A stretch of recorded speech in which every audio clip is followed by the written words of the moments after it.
kami menyampaikan bahwa pencapaiannya sudah cukup signifikan. Namun memang tetap ada PR ya, tetap harus kita dorong terus. Kita terus melakukan percepatan agar bisa memberikan dampak yang lebih signifikan bagi daya beli masyarakat dan juga untuk mendukung perekonomian. Kalau infrastruktur kita kan ada di program prioritas ya, terutama untuk padat karya.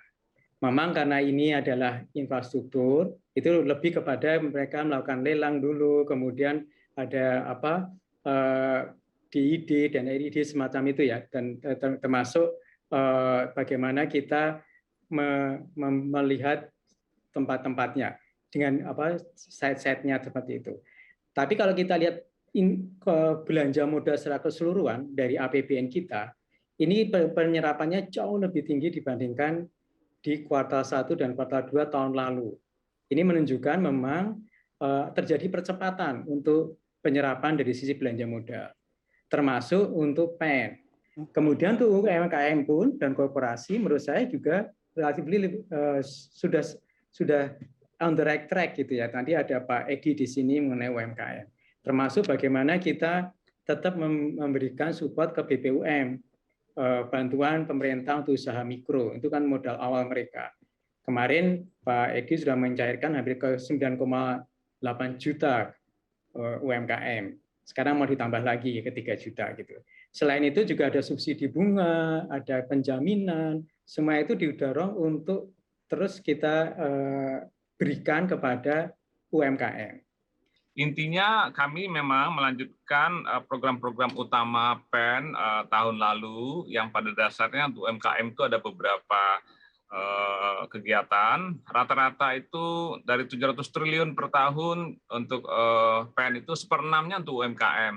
Nah tahun ini juga demikian. Dan di situ seperti Pak disebutkan Pak Kunta tadi ada subsidi bunga ya, penempatan dana pemerintah pada bank umum mitra, kemudian imbal jasa penjaminan, penjamin loss limit, dan juga PPh final biasanya terakhir adalah banpres produktif usaha mikro. Nah dari beberapa itu yang memang sudah dicairkan adalah untuk subsidi bunga yang KUR ya.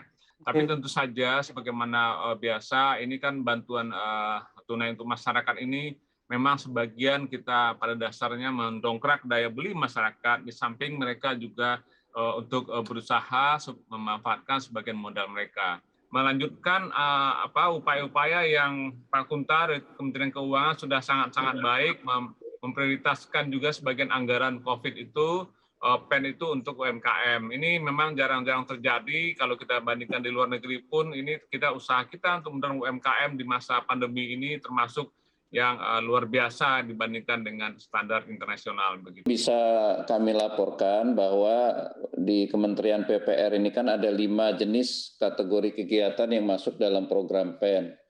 Memang yang utama adalah padat karya tunai, tapi ada di sektor pariwisata, kemudian di ketahanan pangan, kemudian di dukungan terhadap pengembangan kawasan industri dan industri ICT ya. Jadi dari 5 jenis itu memang yang paling besar padat karya tunai dan ketahanan pangan. Saya kira ini total anggaran PEN di Kementerian PPR kira-kira 71 triliun.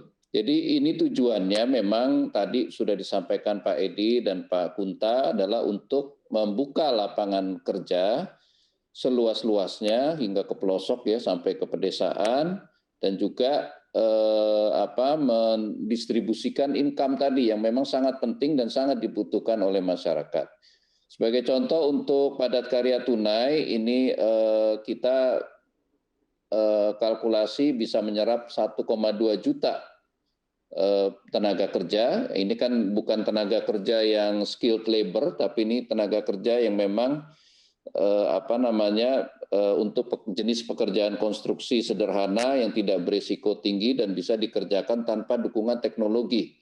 Jadi ini memang diperuntukkan bagi masyarakat yang kehilangan mata pencaharian atau kehilangan lapangan kerja, sehingga sangat efektif di dalam membantu untuk mengurangi angka pengangguran. Nah dari sini memang progres per hari ini bisa kami laporkan dari sisi pagu Itu kira-kira 47% yang sudah bisa kami serap, sedangkan dari sisi tenaga kerja ini sudah mendekati 60%.